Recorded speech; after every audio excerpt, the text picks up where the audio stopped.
ہم ختم نبوت پر خوش ہیں، وہاں آپ کی خوشی میں شریک رہتے ہوئے بھی ہم اپنوں کا غم یاد رکھے ہوئے ہیں۔ کچھ لوگ ہوتے ہیں جو محنت کرتے ہیں اور سخت محنت کرتے ہیں، ان کے اخلاص، ان کی محنت، ان کے جد و جہد کا یہ ثمرہ ہوتا ہے کہ کام اللہ تعالیٰ کے یہاں مقبولیت حاصل کر لیتا ہے، اور ان کی رکھی گئی بنیاد اتنی مضبوط اور اتنی گہری ہوتی ہے کہ ان کے جانے کے بعد بھی وہ کام انجام پاتا رہتا ہے۔ اور یہ اللہ رب العزت کا اصول اور قاعدہ ہے کہ جو چیز لوگوں کو نفع پہنچانے والی ہوگی زمین میں باقی رکھی جائے گی۔ آج اپنی روایات کے مطابق اس پروگرام کو اس میدان میں منعقد کیا گیا، اور جب منعقد کیا جاتا ہے تو اپنی روایت کے مطابق منتظمین اس خطے اور اس علاقے کو ایک نام دیتے ہیں۔ پیچھے اپنے بزرگوں کے نام سے مختلف علاقوں کو نام دیا گیا اور ان کی یادگار کے طور پر وہاں پروگرام منعقد کیے گئے، اور آج یہ جو پروگرام منعقد ہوا ہے اس حصے کو نام دیا گیا ہے ہم سب کے مخدوم گرامی حضرت مولانا عبدالباری قاسمی رحمۃ اللہ علیہ کا۔ مجھے یاد ہے پچھلے سال اسی مقام پر یہی پروگرام ہوا تھا، اور جانے کس جذبے اور کس خیال کے تحت یہ بات میں نے کہی تھی کہ بات لوگوں کے سامنے کھل کر آ جانی چاہیے کہ کون کس طرح سے کتنی محنت کر رہا ہے۔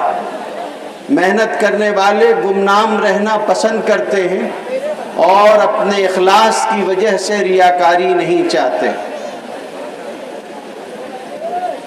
وہ پروگرام گزر گیا، اور اس کے بعد حضرت مولانا عبدالباری قاسمی صاحب جو اس پروگرام کے سرپرست بھی تھے، اور دو لوگ جو اس پورے پروگرام کے بہت خاص طور پر محنت کرنے والے تھے، یعنی مولانا عبدالقیوم قاسمی صاحب اور مولانا عبدالباری قاسمی صاحب، ان میں سے مولانا عبدالباری قاسمی صاحب اللہ کے حضور حاضر ہو گئے۔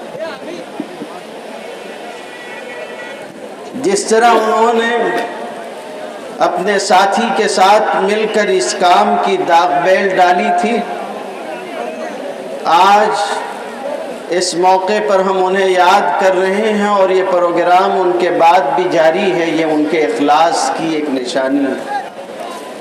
میں آپ سبھی کو متوجہ کرنا چاہوں گا، جو لوگ یہاں بیٹھے ہوئے ہیں اور کھڑے ہوئے ہیں، ان سب کو کہ آپ اس کا احساس اور خیال کریں کہ ہمارا ایک محسن دنیا سے چلا گیا۔ دعا کیجئے کہ اللہ تعالیٰ ان کی قبر کو نور سے بھر دیں، اور اللہ تعالیٰ ان کی مغفرت فرما دیں، اور اللہ تعالیٰ ان کی حسنات کو قبول فرمائیں اور ان کی سیئات سے درگزر فرمائیں۔ کام کرنے والے ساتھی موجود تھے، کام کر رہے تھے، سرپرست دنیا سے رخصت ہوا۔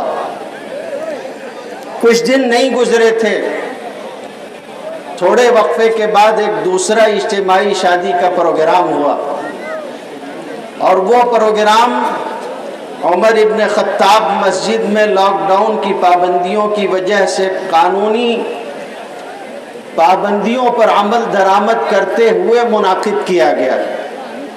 مختلف ٹکڑوں میں مختلف نوشہ حضرات کو بلا کر ان کا نکاح وہاں سوشل ڈسٹنسنگ کے ساتھ پڑھایا گیا۔ اس پروگرام میں اس پورے معاملے کے روح رواں اور مخیرین کی توجہ ہمارے شہر کی طرف مبذول کرنے والے اور ان کے ہمارے درمیان میں رابطہ اور واسطہ بننے والے اور سب سے اہم کڑی جناب حاجی عبدالرشید شیخانی صاحب مرحوم شریک تھے. اور اس پروگرام میں یہ غم تھا کہ مولانا عبدالباری قاسمی صاحب ساتھ نہیں ہیں اور اس دنیا سے رخصت ہو چکے ہیں، اللہ کی جوار رحمت میں حاضر ہو چکے ہیں. وہاں یہ بات کہی گئی تھی کہ ایک سرپرست دنیا سے رخصت ہو گیا، اس عاجز نے وہاں بھی یہ بات کہی تھی. آج یہ پروگرام ہے اور یہاں ہمارے ساتھ دوہرا صدمہ ہے کہ حاجی عبدالرشید شیخانی صاحب بھی اس دنیا سے رخصت ہو گئے. دنیا میں بہت لوگ ہوتے ہیں، مال و دولت والے، اسباب والے، اونچی اونچی شان والے، وجاہت والے، لیکن جب وہ دنیا سے چلے جاتے تو زیادہ دن نہیں گزرتے، لوگ ان کی یادوں کو بھی بھلا دیتے ہیں، دفنا دیتے ہیں. کتنے بادشاہ دنیا میں ہوئے، آج ان کا کوئی نام لیوا نہیں ہے. اور قبرستان میں کتنے لوگ ایسے سو رہے ہیں جن کا یہ خیال تھا کہ دنیا ان کے بغیر چل نہیں سکے گی. دنیا اپنی جگہ رواں دواں ہے، لوگ دنیا سے رخصت ہو گئے، کوئی ان کا تذکرہ کرنے والا، ان کے مال و دولت کی وجہ سے انہیں یاد کرنے والا آج نہیں ہے. وہ کسی نے خوب کہا تھا کہ جا گورے غریباں پہ نظر ڈال بعبرت، کھل جائے گی تجھ پر تیری دنیا کی حقیقت. اور عبرت کے لیے ڈھونڈ کسی شاہ کی تربت اور پوچھ کہاں ہے وہ تیری شان حکومت. کل تک جو بھرا تھا وہ غرور آج کہاں ہے، اے کاسے سر بول تیرا تاج کہاں ہے. آج ان کو کوئی پوچھنے والا نہیں ہے. کسی نے یہ بھی کہا کہ کئی بار ہم نے دیکھا کہ جن کا مشین بدن تھا، معطر کفن تھا، جو قبر کوہن ان کی اکھڑی تو دیکھا نہ عزو بدن تھا نہ تارے کفن تھا، سب ختم ہو گیا. کوئی ان کو یاد کرنے والا دنیا میں باقی نہیں. لیکن کچھ لوگ ہوتے ہیں کہ جن کے اعمال ایسے ہوتے ہیں کہ اللہ کے یہاں مقبولیت پا لیتے ہیں اور دنیا میں اپنے نیک اعمال کی وجہ سے دنیا ان کا ذکر خیر کرتی ہے.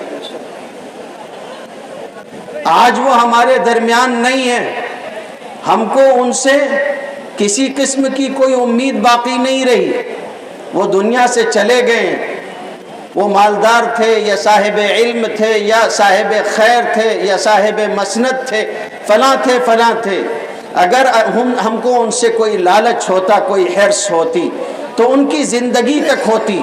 لیکن ہم اپنے آپ کو مجبور پاتے ہیں کہ ان کے دنیا سے چلے جانے کے باوجود بھی ان کا ذکر خیر کریں، اس لیے کہ انہوں نے اس امت کے لیے اخلاص کے ساتھ جو کام کیا ہے، اللہ کی طرف سے کم لوگوں کو اس کی توفیق ملتی ہے.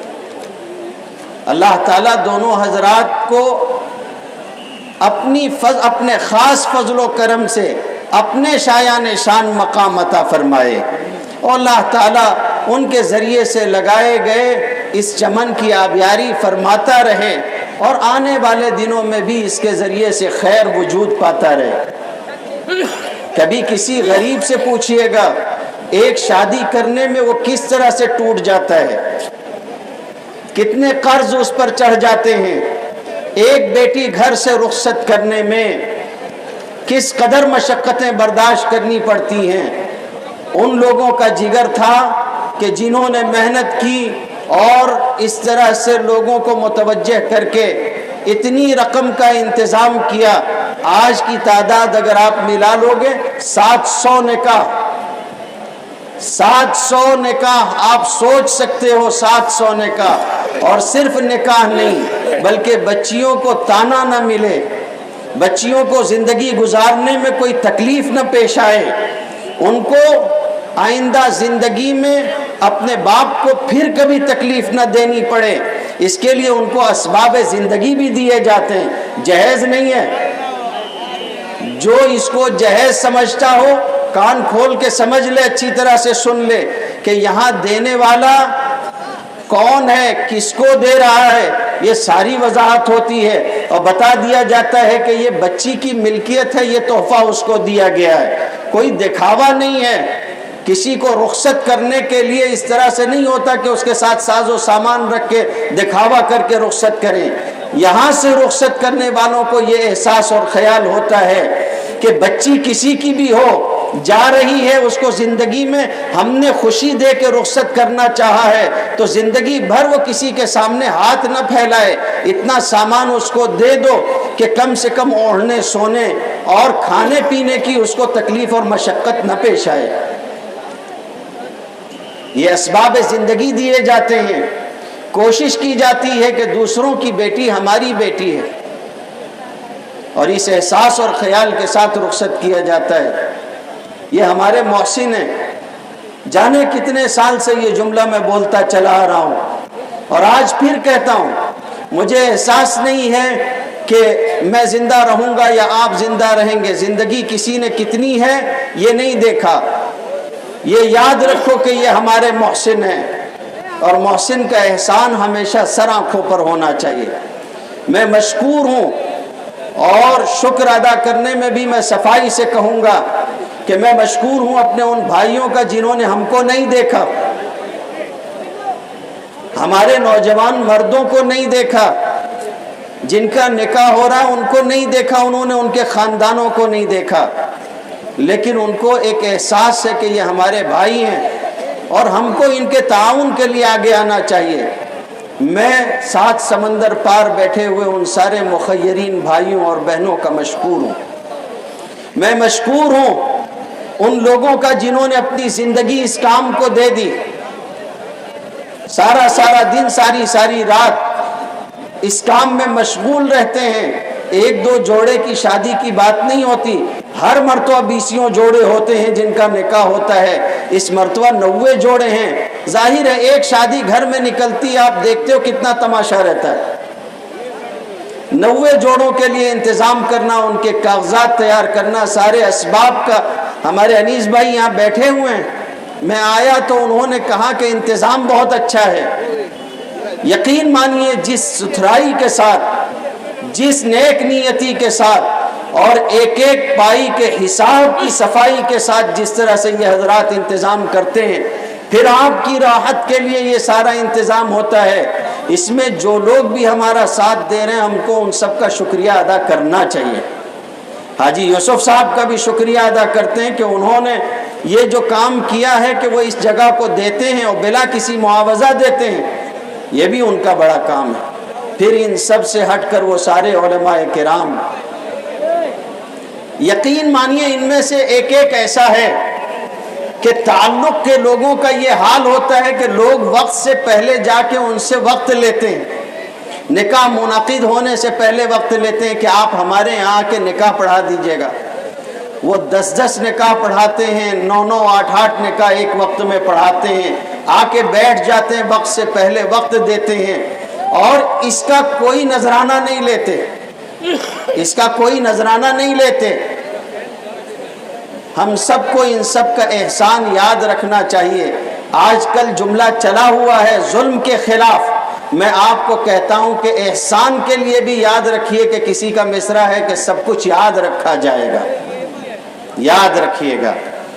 ان سب کے بعد جو مجھے بات عرض کرنی ہے وہ یہ ہے کہ سرکاری محکموں کو بھی تشویش ہے. جو بات میں اب عرض کرنے جا رہا ہوں اس پہ ذرا غور کیجیے گا. سرکاری محکموں کو بھی تشویش ہے. ہمارے بعض علماء ان کے ساتھ ایک میٹنگ میں شریک تھے تو ان کو سرکاری محکمے کے لوگوں نے بتایا کہ ہمارے ہاں بہت سارے مقدمات آ رہے ہیں کہ گھروں میں آپس میں ناشکیبائی ہے, مسائل پیدا ہو رہے ہیں, میاں بیوی کے درمیان اختلاف پیدا ہو رہے ہیں. آپ حضرات اس پر غور کیجئے. ہمارے لیے یہ بات مناسب نہیں ہے کہ کوئی آدمی باہر کا ہم کو بلا کر یہ بات کہنے پر مجبور ہو کہ آپ اپنے معاشرے اور سماج میں دیکھیے کہ حالات خراب ہو رہے ہیں. ہم کو احساس کرنا چاہیے میں آپ سبھی لوگوں سے جنہوں نے نکاح کر لیا ہے یا نکاح کرنے والے ہیں ان سب سے یہ کہنا چاہتا ہوں کہ میرے عزیزوں اس کو سیکھو کہ زندگی کیسے گزارنی چاہیے. زندگی ہمیشہ ایک جیسی نہیں ہوتی اور حقوق سب کے ہوتے ہیں. صرف شوہر کا بیوی پر حق ہے ایسا نہیں ہے, بیوی کا شوہر پہ حق ہوتا ہے. صرف آپ کے گھر والوں کا حق ہے ایسا نہیں ہے, سسرال والوں کا بھی حق ہوتا ہے. سورہ نساء کی وہ آیت جو نکاح میں پڑھی جاتی ہے, خطبہ نکاح میں آپ سنتے ہیں اس کو, پہلی آیت, اسی آیت میں یہ بات ارشاد فرمائی گئی ہے کہ تم اللہ سے ڈرتے رہو جس کا نام لے کے تم رشتے ناطے کرتے ہو. علماء نے وَاتَّقُوا اللَّهَ الَّذِي تَسَاءَلُونَ بِهِ وَالْأَرْحَامِ میں صلہ رحمی کا جو جملہ ہے اس پر یہ فرمایا ہے کہ صلہ رحمی کی جائے گی کن رشتہ داروں سے. تو لکھا ہے کہ صلہ رحمی کے حقدار دو قسم کے رشتہ دار ہوتے ہیں, ایک وہ جو آپ کے نسبی رشتہ دار ہیں اور ایک وہ رشتہ دار جو آپ کے سسرالی رشتہ دار ہیں. دونوں کے ساتھ صلہ رحمی کی جائے گی. خلق من الماء بشرا فجعله نسبا وصهرا وكان ربك قديرا. قرآن مجید میں کہا گیا دو رشتے بیان کیے گئے. خلق من الماء بشرا, پانی سے انسان کو پیدا کیا, اور پھر اس کے بعد دو رشتے بنا دیے, ایک نسب کا اور ایک سسرال کا. ان دونوں رشتوں کا خیال رکھنے کا حکم دیا گیا ہے. میں یہ بات اس سے پہلے بھی عرض کر چکا ہوں اور آج پھر عرض کرتا ہوں. مختلف مجموعوں میں یہ بات کہی جاتی رہی ہے, نکاح کے مجموعوں میں یہ بات میں آپ سے عرض کرتا ہوں کہ خدا کے واسطے ایک بات کا خیال رکھو. تم نے اگر کلمہ پڑھا ہے تو تم نے اپنے اوپر یہ ذمہ داری قبول کی ہے کہ ہم اللہ کی شریعت پر خود بھی عمل کریں گے اور اپنی ذات سے دوسروں کے لیے کوئی روڑا اور رکاوٹ نہیں بنیں گے. دوسروں کو بھی ایسا ماحول فراہم کریں گے کہ وہ دین کے مطابق عمل کر سکیں, اور صرف عمل کر سکیں, جی سکیں یہ نہیں ہے, بلکہ دین کے مطابق عمل کرتے کرتے جی سکیں اور دین پر عمل کرتے کرتے دنیا سے رخصت ہو سکیں. جیسا کہ خطبہ نکاح کی دوسری آیت میں کہا جاتا ہے کہ وَلَا تَمُوتُنَّ إِلَّا وَأَنْتُمْ مُسْلِمُونَ, تم میں سے کسی کو وفات نہ آئے مگر یہ کہ حالت ایمان میں, اسلام کے اوپر تم دنیا سے رخصت ہو. کتنی مرتبہ ایسا ہوتا ہے کہ ہماری ذات رکاوٹ بنتی ہے اور ہم کو احساس نہیں رہتا. بہت اہم اور نازک بات میں آپ سے عرض کر رہا ہوں. مثال کے طور پر آپ سمجھ لو, ابھی میں پہنچا تو کسی ساتھی نے مجھ سے کہا کہ مولانا اچھے دکھ رہے ہیں, کوئی ارادہ ہے کیا؟ میں بولا اگر ہو تو میں تیار ہوں, کوئی مسئلہ نہیں ہے اپنے کو. تو بولنے لگے ڈھونڈنا پڑے گی. تو میں بولا ڈھونڈ لو, کوئی مسئلہ تھوڑی ہے. آج یہ عالم ہے کہ کسی عالم کے بارے میں, کسی مولوی کے بارے میں, اور ابھی میں بول بھی رہا ہوں تو مجھ کو یہ خطرہ ہے کہ میں اسٹیج سے اتروں گا نہیں, لوگ پھر خبر اڑا دیں گے میرے بارے میں کہ مولانا راستہ ہموار کر رہے ہیں. مجھے اس سے کوئی بحث نہیں ہے. لوگ جو میرا مزاج جانتے ہیں اللہ کے فضل سے وہ جانتے ہیں, جس کو جو بولنا ہوگا وہ بولتا رہے گا اپنے اپنے عالم میں. تو مجھے یہ کہنا ہے کہ کسی کے بارے میں آپ کو پتہ چل جائے کہ اس نے دوسرا نکاح کر لیا ہے, توبہ توبہ, کیسے مسائل پیش آ جاتے ہیں. اچھا کوئی ارادہ بھی کر لے تو بولتے تیری لڑکی بڑی ہو گئی ہے, شادی کے لائق ہو گئی, تو دوسرا نکاح کرے گا. لیکن اگر کسی کے بارے میں سن لے کہ اس نے زنا کر لیا ہے تو ہم کو کوئی فرق نہیں پڑتا. ہم اپنی ذات سے سماج کے اندر زنا کو رواج دینے والے اور دوسرے نکاح کو روکنے والے ہیں. یہ ہمارا قصور ہے. کتنے مواقع ایسے ہوتے ہیں جہاں ہم شریعت پر عمل نہ کرنے دینے کے مجرم ہیں. جو لوگ یہ چاہتے ہیں کہ سادگی کے ساتھ نکاح کریں تو ان کو چار لوگ آ کے سمجھاتے ہیں کہ تم سادگی سے نکاح کرو گے تو سماج میں ناک کٹ جائے گی, لوگوں کو کیا جواب دو گے؟ یہ کون سماج ہے؟ میں اور آپ ہوں جن کی وجہ سے یہ ہوتا ہے کہ لوگوں کو کیا منہ دکھاؤ گے. تو میں جو بات آپ سے عرض کر رہا تھا وہ یہ کہ سمجھنا چاہیے کہ صلہ رحمی کن کے ساتھ کی جائے. دونوں خاندان سے صلہ رحمی کی جائے گی. ماں باپ سے بھی، اس کے ماں باپ سے بھی، اپنے ماں باپ سے بھی، ان کے ماں باپ سے بھی، اپنے بھائیوں بہنوں سے بھی، اس کے بھائیوں بہنوں سے بھی، سسرالی رشتہ داروں سے۔ لیکن جہاں کوئی نوجوان قرآن کے اس حکم پر عمل کرنا شروع کرے، یہ ہم ہوتے ہیں جو بولتے جورو کا غلام ہو گیا، یہ ہم ہوتے ہیں۔ جہاں اس نے کوئی ہدیہ تحفہ سسرال والوں کو دے دیا تو معلوم کرنا شروع کر دیتے ہیں کہ کوئی مولوی سے تعویذ لکھا کے لائی ہے کیا، بیٹا اس کے قابو میں چلا گیا۔ عجیب طالب علم ہوتا ہے نوشا عجیب طالب علم ہوتا ہے، یہی طے نہیں ہوتا کہ کون سی یونیورسٹی میں پڑھ رہا ہے اور استاذ کون ہے، یہی نہیں طے ہو پاتا۔ ساری زندگی ماں یہ سمجھتی ہے کہ بیوی پڑھا رہی ہے اور بیوی یہ سمجھتی ہے کہ اماں پڑھاتی ہے، تو سمجھ ہی میں نہیں آتا کہ کون سے مدرسے کا فاضل ہے، استاذ کون ہے اس کا۔ تو خیال کرو کہ رشتے کیوں ٹوٹتے ہیں۔ جس طرح تم یہ چاہتے ہو کہ وہ تمہارے ماں باپ کے ساتھ اچھے سے پیش آئے، ان کا ذکر خیر کرے، ان کے ساتھ تو تکار سے بات نہ کرے، ان کے ساتھ کوئی برائی سے پیش نہ آئے، ویسے ہی اس کے ساتھ بھی یہ ہونا چاہیے کہ اچھا سلوک ہو۔ اور یہ یاد رکھیے کہ یہ بھی ایک عجیب سی بات ہے کہ بیوی کتنی بھی نیک ہو، کتنی بھی خدمت گزار ہو، چار ہم ہی میں سے ہوتے ہیں جو اس کو بول دیتے ہیں کہ کبھی اس کی خدمت کا اعتراف مت کرنا نہیں تو سر پہ بیٹھ جائے گی۔ ہم ہوتے ہیں، گھر بگاڑنے والے ہم لوگ ہیں۔ کتنی مرتبہ ایسا ہوتا ہے کہ کسی معاملے میں لڑکی نے کوئی شکایت کی یا لڑکے نے کوئی شکایت کی، ہم ہوتے ہیں جو گھر بگاڑنے کا کام کرتے ہیں۔ میں صاف کہتا ہوں، ایک جملہ آپ کا پورے معاملے کو سلگا کے رکھ دیتا ہے، چنگاری لگا دیتا ہے۔ جہاں کسی لڑکی نے کہا کہ میرا شوہر تو ایسا کرتا ہے ویسا کرتا ہے، آپ ایک نفسیاتی جملہ بولو گے کہ آپ تو اتنی اچھی ہیں ماشاءاللہ، آپ کا شوہر پتہ نہیں کیسا ہے، بس اس کے دماغ میں آ گیا کہ میں تو رابعہ بصریہ اور میرا شوہر ابلیس سے کم نہیں ہے۔ جی یہ ہمارا اپنا حال ہے۔ اس لیے آپ شادی کر رہے ہو، بہت خوش ہو، اللہ ہنستا مسکراتا رکھے، خوش رکھے، خوش و خرم رکھے۔ لیکن میں یہ کہنا چاہتا ہوں کہ ناول پڑھ پڑھ کے، فلمیں دیکھ کے اپنا دماغ مت خراب کرو۔ زندگی ہمیشہ خوبصورت نہیں ہوتی، زندگی میں اونچ نیچ آتی ہے، بیماریاں آزاریاں آتی ہیں۔ جیسے تم بیمار ہوتے ہو تمہیں تکلیف پہنچتی ہے، وہ بھی بیمار ہوگی، اس کو بھی کوئی تکلیف آئے گی۔ تم یہ چاہتے ہو کہ تمہاری طرف توجہ دے تو تم اس کی طرف توجہ دو، اس کی بیماری آزاری کا خیال کرو۔ وہ کوئی اچھائی کر جائے، کوئی نیکی بھلائی کرے، تمہارے ساتھ اچھا خدمت کا برتاؤ کرے، اعتراف کرو۔ نبی کریم صلی اللہ علیہ وسلم اپنے گھر میں تشریف فرما تھے، حضرت عائشہ رضی اللہ تعالیٰ عنہ کہنے لگی کہ کیا آپ بار بار اسی عورت کا ذکر کرتے ہیں، بوڑھی عورت کا؟ اللہ نے آپ کو اس سے اچھی بیوی نہیں دے دی؟ آپ غصے میں آ گئے۔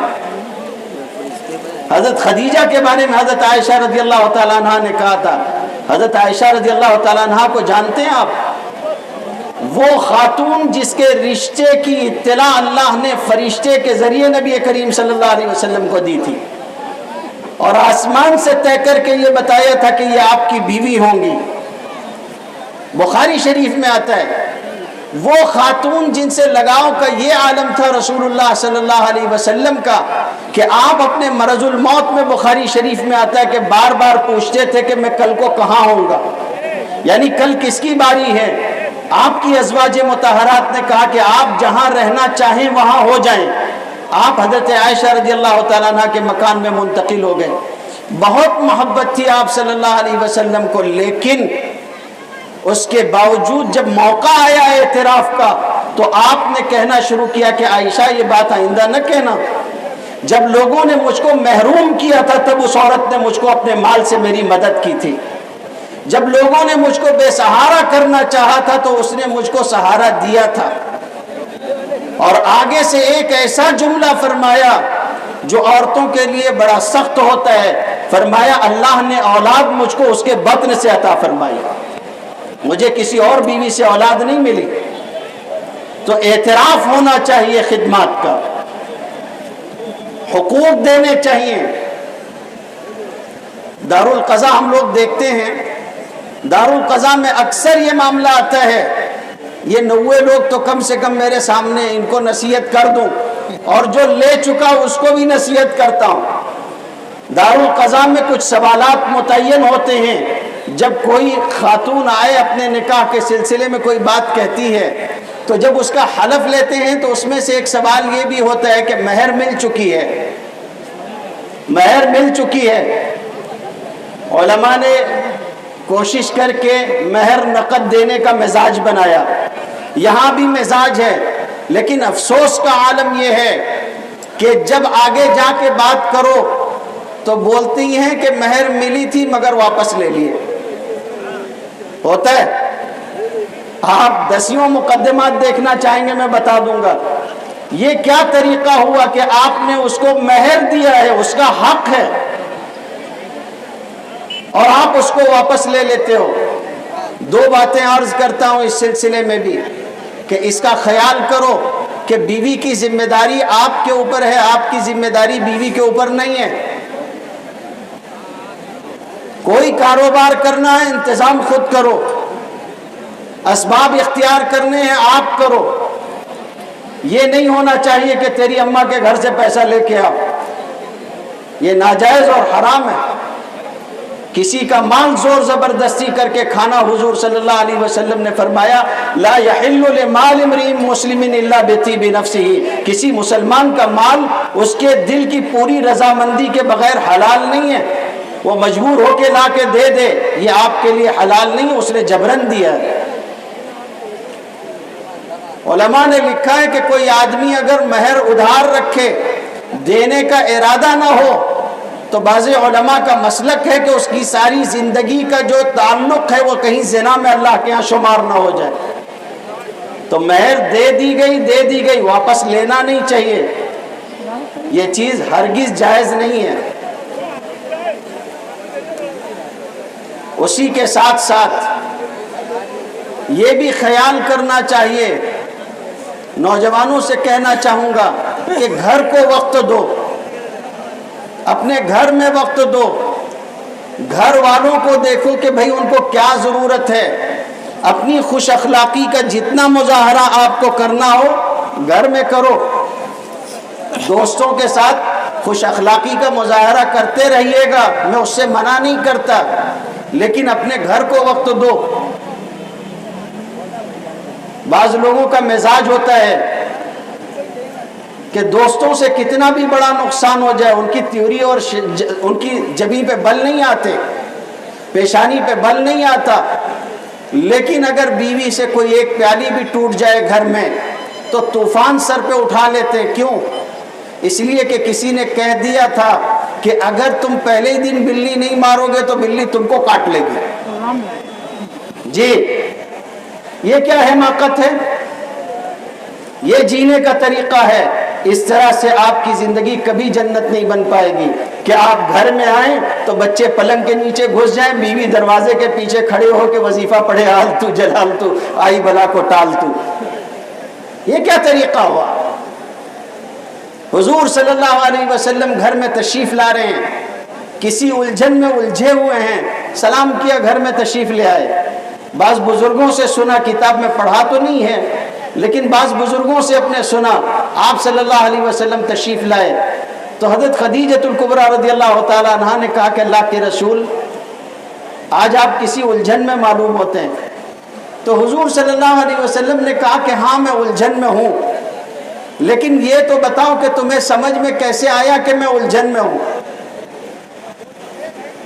تو حضرت خدیجۃ الکبریٰ رضی اللہ تعالیٰ عنہا نے کہا کہ اللہ کے رسول اس سے پہلے آپ جب بھی گھر میں تشریف لاتے تھے تو سلام کر کے مسکراتے ہوئے داخل ہوتے تھے، آج آپ تشریف لائیں تو آپ مسکرا نہیں رہے تھے، آپ نے نہ ایک کہا نہ دو کہا، مڑ کے واپس چلے گئے اور باہر جا کر پھر واپس لوٹ کے آئے ہنستے ہوئے، سلام کر کے مسکراتے ہوئے، اور آپ نے فرمایا کہ خدیجہ تو نے مجھ کو بہت بڑے خیر سے محروم ہونے سے بچا لیا۔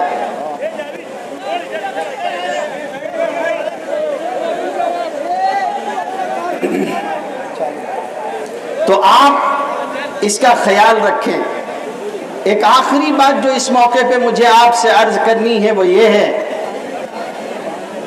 کہ گھر میں مسائل پیش آتے ہیں، حالات پیش آتے ہیں.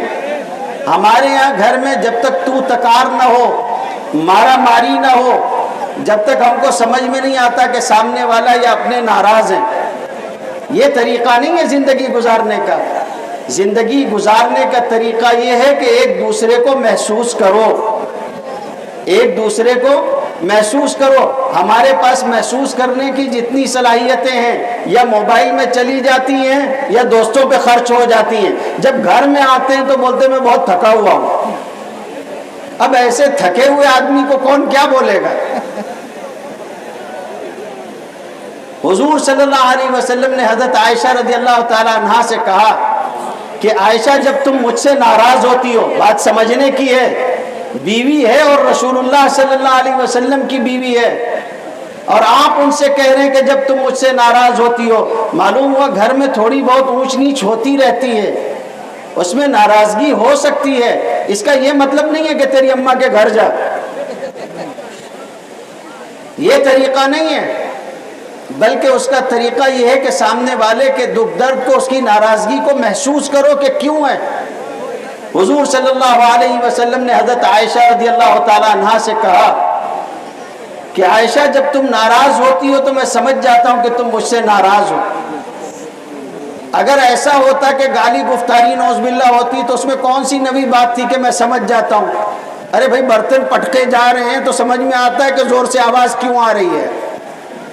لیکن وہاں یہ بات نہیں تھی. فرمایا کہ کوئی اور ظاہری سبب نہیں ہوتا تیری ناراضگی کا، لیکن میں تیری ناراضگی سمجھ جاتا ہوں کہ تو ناراض ہے. تو کہنے لگی کہ اللہ کے رسول آپ کیسے سمجھ لیتے ہیں کہ میں آپ سے ناراض ہوں؟ تو آپ صلی اللہ علیہ وسلم نے فرمایا کہ جب تم مجھ سے ناراض ہوتی ہو اور کوئی قسم کھانے والی بات آتی ہے تو تم یہ کہتی ہو کہ ابراہیم کے رب کی قسم، اور جب مجھ سے راضی رہتی ہو تو کہتی ہو کہ محمد کے رب کی قسم. یعنی جب خوش رہتی ہو تو میرا نام لیتی ہو، لیکن اگر ناراضگی ہو جائے تو میرا نام نہیں لیتی، میرے دادا کا نام لیتی ہو، میرے جد امجد کا نام لیتی ہو کہ ابراہیم کے رب کی قسم. تو حضرت عائشہ رضی اللہ تعالیٰ عنہ نے سنا تو سن کے فرمانے لگی کہ اللہ کے رسول بات تو بالکل صحیح ہے جو آپ ارشاد فرما رہے ہیں، لیکن ما احجر الا اسمک، ہم آپ کو نہیں چھوڑتے، صرف آپ کا نام نہیں لیتے، آپ کا نام نہیں بیان کرتے، مگر آپ کو نہیں چھوڑتے. آپ کا نام نہ لیا جائے اس کا مطلب یہ ہے کہ ہم آپ سے دور ہو گئے، ایسا نہیں ہے. تو محسوس کرو. آخری یہ باتیں ہیں کہ پھر سے ایک مرتبہ میں آپ سے عرض کرتا ہوں کہ اپنے محسنین کو یاد رکھیے، خاص طور سے مولانا عبدالباری قاسمی صاحب کو، انہی کے ساتھ ساتھ جناب عبدالرشید شیخانی صاحب کو بھی، کہ اللہ تعالیٰ ان دونوں حضرات کی مغفرت فرمائے، ان کی نیکیوں کو قبول فرمائے، اور اس نکاح کے اس سلسلے کو، اجتماعی نکاح کے اس سلسلے کو اللہ تعالیٰ تادیر سلامت رکھے، اپنے فضل و کرم سے جاری رکھے. ہم ہوں یا نہ ہوں یہ سلسلہ جاری رہے، اور وہ سارے لوگ جو بہت دور سے یہ خدمت انجام دے رہے ہیں، جنہوں نے ہمیں دیکھا نہیں ہے، یہاں ہونے والے نوشہ حضرات جو ہیں جن کا نکاح ہوتا ہے ان کو بھی نہیں دیکھا ہے، بس یہ ہمارے بڑوں کے کہنے پہ، قاری صاحب کے کہنے پہ، قاری صاحب کے بھائی کے کہنے پر وہ ہم سب حضرات کا تعاون کرتے ہیں. اللہ تعالیٰ ان سب حضرات کو بھی بھرپور بدلہ عطا فرمائے. وآخر دعوانا الحمدللہ رب العالمین.